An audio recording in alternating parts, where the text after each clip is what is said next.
Ganyan nga, kaibigan. Tawanan mo ang iyong problema.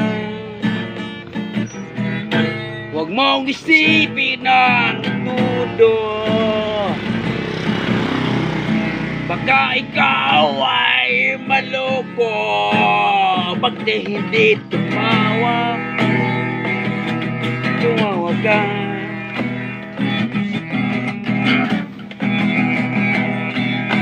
Tawanan mo ang iyong problema.